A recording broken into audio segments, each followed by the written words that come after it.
ঈদের দিনে সকালে আমার কর্তামশাই একটা দারুণ কাজ করতে বসেছে। এই কাজটি দেখে আমার ছোটবেলার একটা স্মৃতি মনে পড়ে গেল।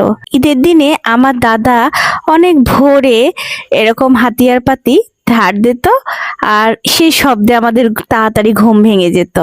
আর এখানে পলিথিন দিয়ে অনেক সুন্দর করে একটা জায়গা বানানো হয়েছে। এখানে মাংস কাটাকাটির কাজ হবে। অলরেডি কুরবানি শুরু হয়ে গেছে। এই যে ছাগলের চামড়া ছিলতে শুরু করেছে আমার দুই বড় ভাই। আর এভাবে এই মেহমানগুলোকে বাধাই করা আছে, একের পর এক কুরবানি হবে। আমরা সবাই প্রস্তুতি নিচ্ছিলাম মাংস কাটার জন্য।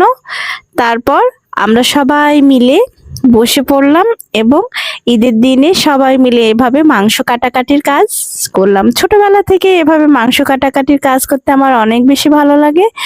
এই যে আমার কর্তামশাই আজ কষাইয়ের কাজ করছে, খুব দারুণভাবে সে এভাবে বসে একসাথে প্রায় 60টি খাসির কাজ করলো। তো মাশাআল্লাহ, আলহামদুলিল্লাহ।